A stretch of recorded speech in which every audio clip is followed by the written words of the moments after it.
നമസ്കാരം. ഇന്നത്തെ പ്രധാനപ്പെട്ട പ്രവാസി വാർത്തകളിലേക്ക് സ്വാഗതം. ഇസ്രായേൽ സൈന്യം ഖത്തറിനെതിരെ നടത്തിയ ആക്രമണത്തെ കുവൈറ്റ് ശക്തമായി അപലപിച്ചു.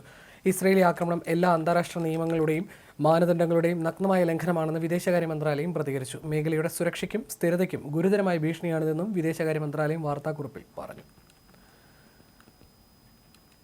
നിർത്തിയിട്ടിരുന്ന ട്രക്കിന് പിന്നിൽ ബൈക്കിടിച്ച് ദുബായിൽ യാത്രക്കാരന് ദാരുണാന്ത്യം. സാങ്കേതിക തകരാർ കാരണം ട്രക്ക് ഷെയ്ഖ് സായിദ് റോഡിന്റെ സമീപത്തുള്ള ഹാർഡ് ഷോൾഡറിൽ സുരക്ഷിതമല്ലാത്ത രീതിയിൽ നിർത്തിയിട്ടതാണ് അപകടത്തിന് കാരണമായത്. ഈ സമയം എത്തിയ ബൈക്കിന് നിയന്ത്രണം നഷ്ടമാവുകയും ട്രക്കിന് പിന്നിൽ ഇടിക്കുകയുമായിരുന്നു. അറേബ്യൻ റാഞ്ചസ് പാലത്തിന് സമീപം അബുദാബി ഭാഗത്തേക്കുള്ള പാതയിലാണ് അപകടമുണ്ടായത്. എന്നാൽ മരിച്ചയാളെക്കുറിച്ചുള്ള കൂടുതൽ വിവരങ്ങൾ ലഭ്യമായിട്ടില്ല.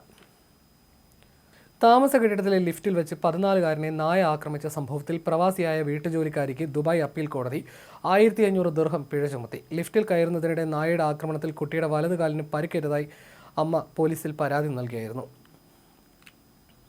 യുഎഇയിൽ കനത്ത മൂടൽമഞ്ഞിനെ തുടർന്ന് തുടർച്ചയായി 2ാം ദിവസവും റെഡ് അലർട്ട് പ്രഖ്യാപിച്ചു. രാജ്യത്തിന്റെ പടിഞ്ഞാറൻ ഭാഗങ്ങളിൽ മൂടൽമഞ്ഞ് അതിശക്തമായി നിലനിൽക്കുന്നതിനാലാണ് ഈ മുന്നറിയിപ്പ് നൽകിയത്. വടക്കിഴക്കൻ അറബിക്കടലിൽ ന്യൂനമർദ്ദം രൂപപ്പെട്ടിട്ടുണ്ടെന്നും വരും ദിവസങ്ങളിൽ ഇത് കടലിന്റെ വടക്ക് പടിഞ്ഞാറൻ ഭാഗത്തേക്ക് നീങ്ങാൻ സാധ്യതയുണ്ടെന്നും ഒമാൻ കാലാവസ്ഥാ നിരീക്ഷണ കേന്ദ്രത്തിന്റെ അറിയിപ്പ്. ഏറ്റവും പുതിയ കാലാവസ്ഥാ ഭൂപടങ്ങളും ഉപഗ്രഹ ചിത്രങ്ങളും അനുസരിച്ച് അടുത്ത 3 ദിവസങ്ങളിൽ മേഘങ്ങളുടെ വരവ് വഴി സുൽത്താനേറ്റിനെ പരോക്ഷമായി സാധിക്കാനും ഒറ്റപ്പെട്ട മഴയ്ക്കും സാധ്യതയുണ്ട്. നിലവിൽ ഒമാനെ നേരിട്ട് ബാധിക്കാൻ സാധ്യതയില്ലെന്ന് കാലാവസ്ഥാ മുന്നറിയിപ്പിൽ പറയുന്നു. ഹമാസിനെ ലക്ഷ്യമിട്ടുള്ള ഇസ്രായേൽ ആക്രമണത്തെ തുടർന്ന് ഖത്തർ എയർവേസ് വിമാന സർവീസുകൾക്ക് യാതൊരു തടസ്സവുമില്ലെന്ന് അറിയിച്ചു. ദോഹയിൽ ഇന്ന് രാവിലെ റിപ്പോർട്ട് ചെയ്യപ്പെട്ട സ്ഫോടനങ്ങളെ തുടർന്ന് നിരവധി വിമാന സർവീസുകളെ കാര്യമായി ബാധിച്ചു എന്ന രീതിയിൽ വാർത്തകൾ പ്രചരിച്ചിരുന്നു. തുടർന്നാണ് ഖത്തർ എയർവേസ് ഔദ്യോഗിക സ്ഥിരീകരണം നടത്തിയത്. അബുദാബിയിൽ നിയമലംഘനം നടത്തിയ 11 ഗാർഹിക തൊഴിലാളി റിക്രൂട്ട്മെന്റ് ഏജൻസികൾ അധികൃതർ അടച്ചുപൂട്ടി. ഗാർഹിക തൊഴിലാളികളിൽ നിന്ന് ലഭിച്ച നിരവധി പരാതികളുടെ അടിസ്ഥാനത്തിലാണ് അധികൃതർ കർശന നടപടി സ്വീകരിച്ചത്. നേരത്തെ ഇത് സംബന്ധിച്ച് കർശന നിർദ്ദേശങ്ങളും അധികൃതർ നൽകിയിരുന്നു.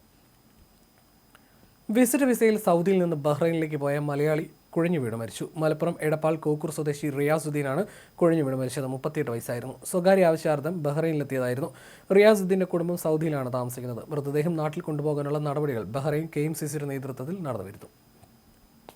ബഹ്റൈനിൽ ഹോട്ടലിലെ നീന്തൽക്കുളത്തിലേക്ക് കുട്ടികളെ എടുത്തെറിഞ്ഞ പ്രതിക്ക് 3 മാസം തടവ് ശിക്ഷ. സൗദിയിൽ ജോലി ചെയ്യുന്ന അമേരിക്കൻ പൗരനെതിരെയാണ് നടപടി. ബഹ്റൈനിൽ വാരാന്ത്യം ആഘോഷിക്കാനെത്തിയതായിരുന്നു പ്രതി. ബഹ്റൈനിലെ ലോവർ ക്രിമിനൽ കോടതിയാണ് ശിക്ഷ വിധിച്ചത്. കുട്ടികളെ അപകടത്തിലാക്കിയെന്ന കുറ്റത്തിനാണ് ഇയാൾക്കെതിരെ കേസെടുത്തത്. ശിക്ഷ പൂർത്തിയാക്കിയ ശേഷം ഇയാളെ നാടുകടത്തുമെന്നും കോടതി അറിയിച്ചു.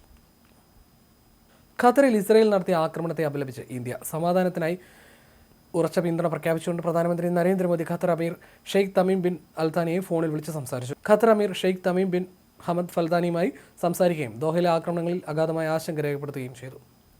ഇന്നത്തെ പ്രവാസി വാർത്തകൾ പൂർണ്ണമാകുന്നു. നമസ്കാരം.